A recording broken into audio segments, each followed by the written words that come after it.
Hello everyone, good afternoon. My name is Vaughn Marie Monis. I am an event planner and owner of Lovely Events by Vaughn, where we help you keep calm, stay lovely, and party on. Today we're talking about arguments and conversations that you'll be getting into before you walk down the aisle. Fighting can be healthy, and I'm not talking about the kind of fights where you're calling each other names or throwing things at each other. I'm talking about the ones where you're so passionate, and yeah, some people don't know how to express that without raising their voice, but there is healthy ways to fight, and you can get what you need to get out, get your communication back on track. It's just how you go about it. And if you're getting into these arguments before you get married, then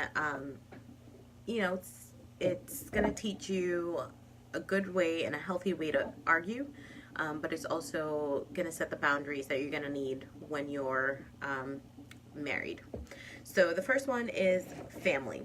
There's, whether it's their guest list is getting a little large and they're not chipping in or whatever it is, you will most likely get into an argument about that.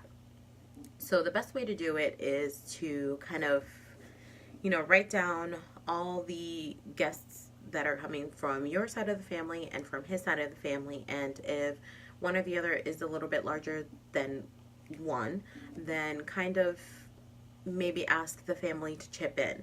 And that's okay to do because sometimes they might not know that they need to chip in some money or that you want them or would like them to chip in. And, it's probably better to just ask and then have them say, yeah, of course. Most likely that's what's going to happen. If not, then you have to work something out. If you don't want any tension, then of course, do it at your own discretion. But it's probably best to invite the people that they want if you can and just have them pitch in a little.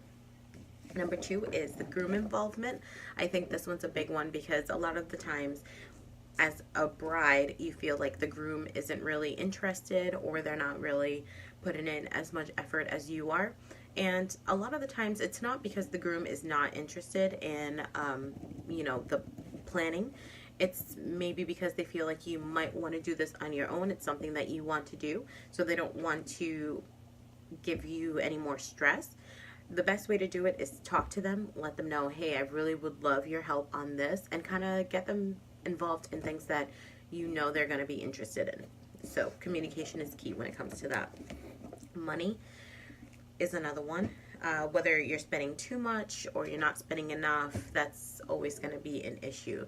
So if you're spending too much money on your dress or on the venue, the location, but your future husband or future wife wants to go on a nice expensive honeymoon, then you kind of have to weigh out the options.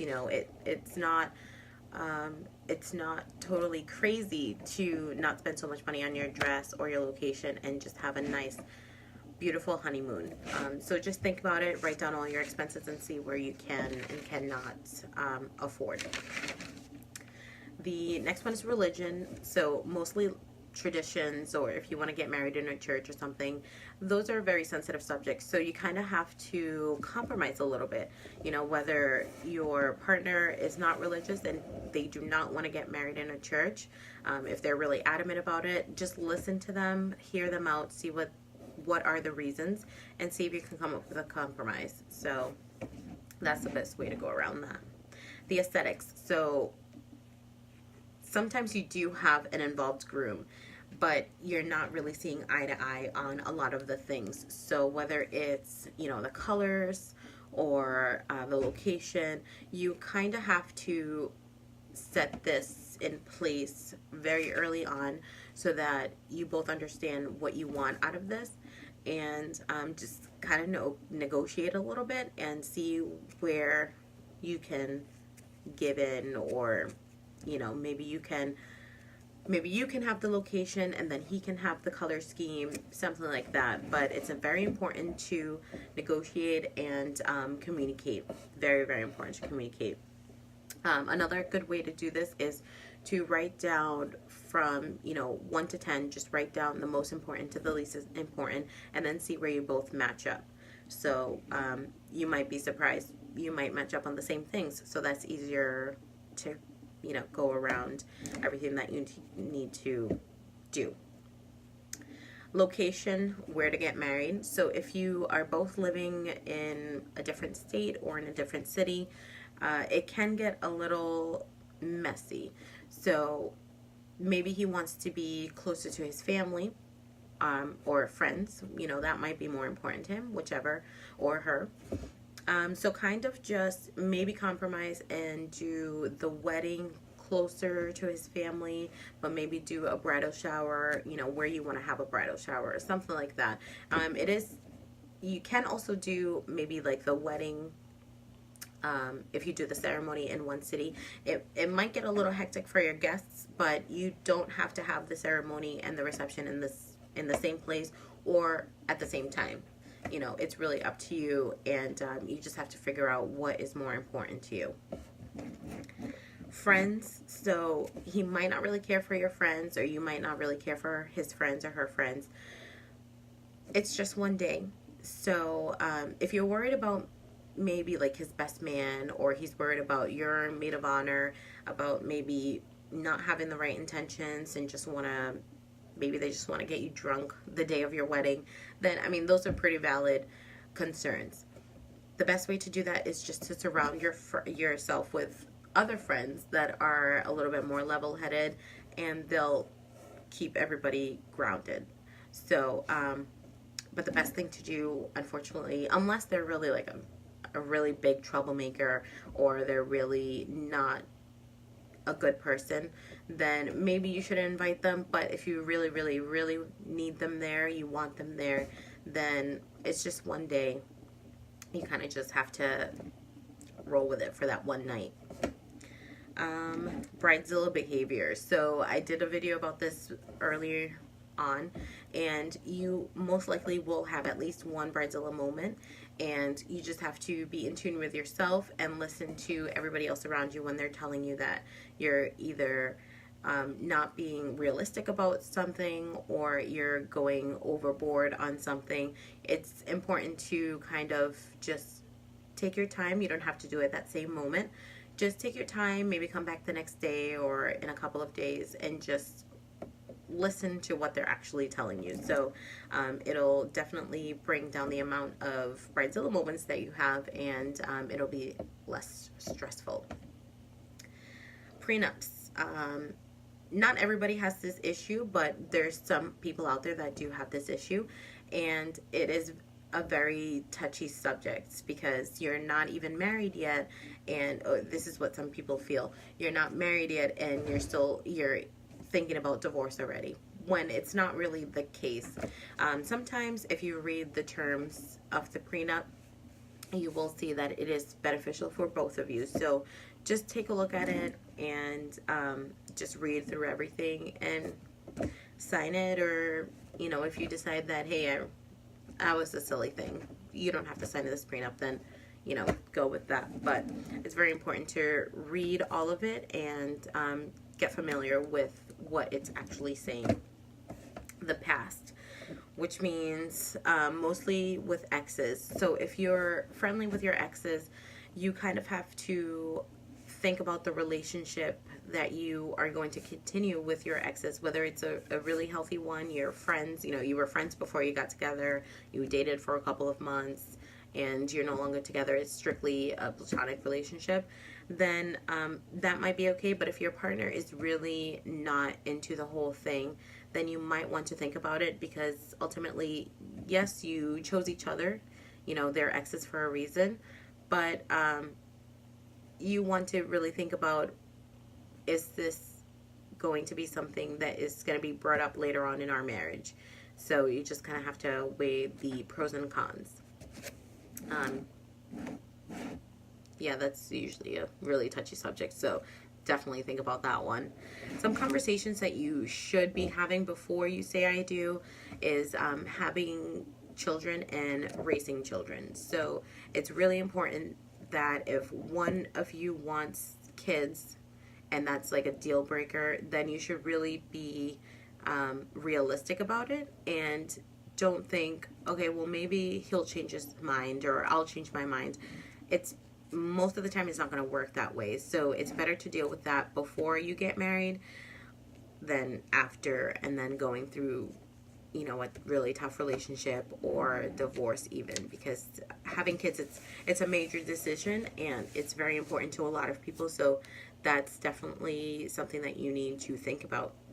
And not just about having the kids, but where to raise them. Because if you are originally from the West Coast and you would love to raise your kids down that way, but your partner wants to raise them where you're currently living, then, you have to just write down the pros and cons and see if you are ultimately, if you'll be able to get over that at one point, or maybe they'll get over it. It's just something that you have to really think about before you get married.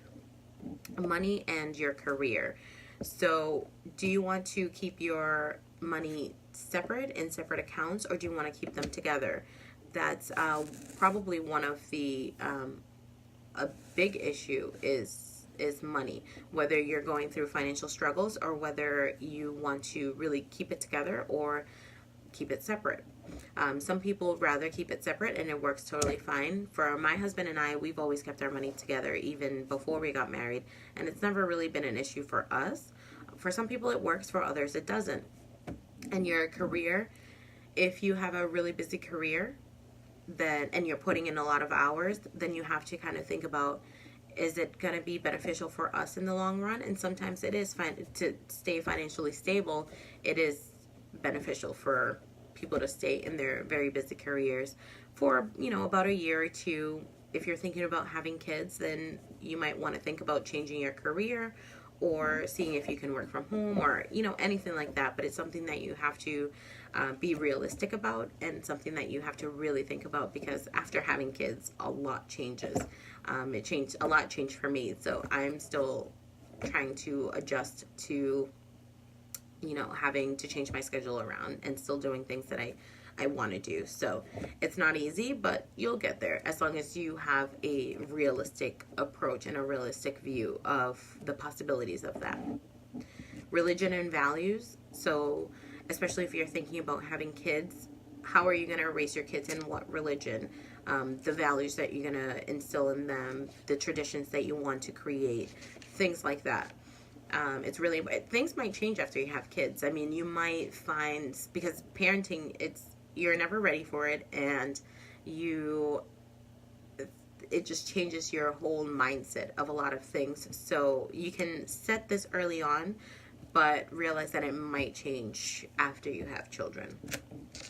How you handle fights. So if one deal breaker for you is no matter what, no matter how many arguments you get into during the day, you're still going to say I love you and kiss goodnight.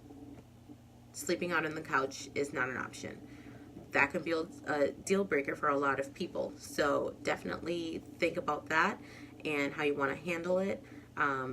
Some things, some subjects that you want to stay off of when you're having an argument. Be realistic about the whole thing. But it's a very important conversation that you should definitely have. And some deal breakers and some bucket lists. So the deal breakers, like I said, a big one would be having kids. If you are not going to have kids, then that's a deal breaker for me. If you don't want to skydive, that's a deal breaker for me. I mean, that's a silly one, but I mean, someone out there might have that deal breaker or that something like that on their bucket list. You kind of just have to think about and have that conversation about what you really would love to do, what kind of adventures you'd want to have, and see if you match up there and try to plan those. So that is all I have for you today. It was kind of a short one, but this definitely will help to think about these things before you get married, because having a conversation or an argument later in the game after you've been married already can be not so good. So definitely think about these and have this conversation right away.